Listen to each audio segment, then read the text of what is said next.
My name is Toby Claxon, and I've been doing ceramics for around 6 years. My first experience with ceramics was actually at Fen, and I really enjoyed that whenever I was in that room and had an idea, I could finally put it into a physical form, which I hadn't had the opportunity to do ever.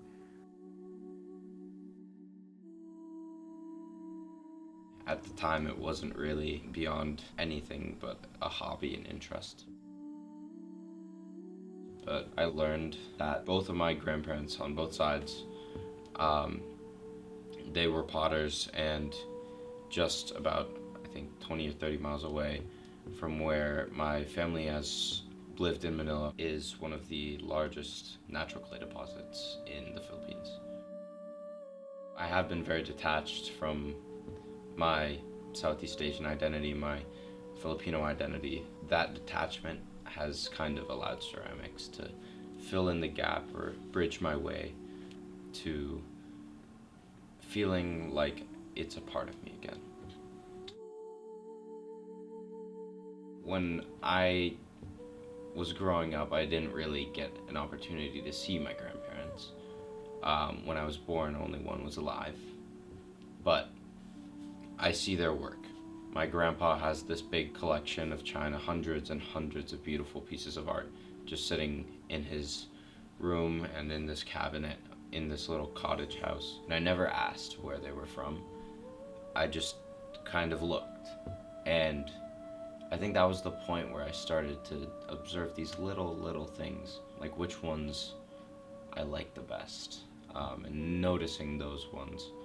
And I realized that those ones were more Eastern. I liked the forms, I felt connected with the forms, and I think as I grew older, I saw these pieces in my grandfather's room far more clearly, and I was able to pinpoint which ones I aligned with, which ones called me, what the style of this is, which ones I want to try and emulate or take this and that from.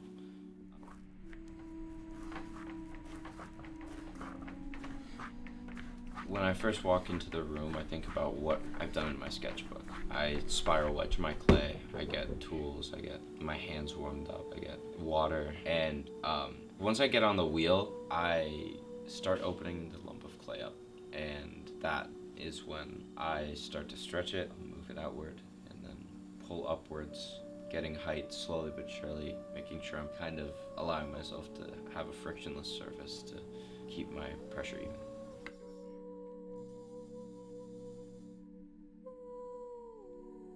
I love sharp edges. I love to control how the observer's gaze moves through the piece. I always try and see if there's one part of this that I want to distract from, or if there's another part that I want to illuminate, then I can control that using contrast, using line, the placement of certain curves or inversions or convex places, concave places. All those things are choices that I consciously make. And in a way, I relate clay a lot to myself, the pieces that I make, because I am discovering myself just as much as I'm discovering the material.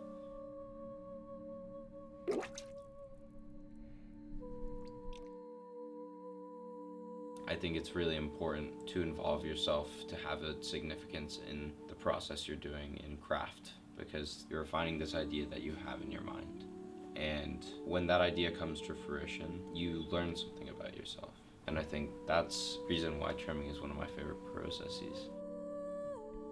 It's when you are taking extra weight off of a piece that you've made, trimming in features such as the foot of like a bowl or the evenness of the walls, refining what you've done and all that you have been able to do on the wheel up to that point. I want the form to speak, not the weight. And I think it's change and discovery of what something can do. You kind of discover what the piece can be as you go on, because I can not only see the pot in its final form, but I get to see it before and after, and I get to enjoy how something can be revealed as its true self. And you start to see the things that draw you in visually, what's significant emotionally, and I think I'm discovering the intricacies of where my technique, my artistic identity, and my craftsmanship ability comes from.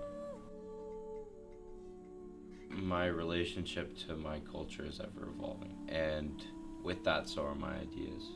And I've been struggling to keep up over the course of my life, but now that I have this medium of pottery, I can kind of step forward and I can evolve with it. I can keep pace. My ideas move with my technique, with my interests, and with my preferences, and my form evolves, and I evolve. The pieces and my identity have changed tenfold from when I was in Ceramics 1 here. I think without pottery I wouldn't have a solid sense of who I am. It would more be what I am. But I now think of myself as a whole human, as somebody who's carrying a legacy, and as somebody who has meaning, who has a reason. And it's because I'm carrying the weight of having my ancestors live through me, because I have chosen this craft. And the beauty of ceramics is that even though you might not be able to see somebody else's process, you get to discover your own.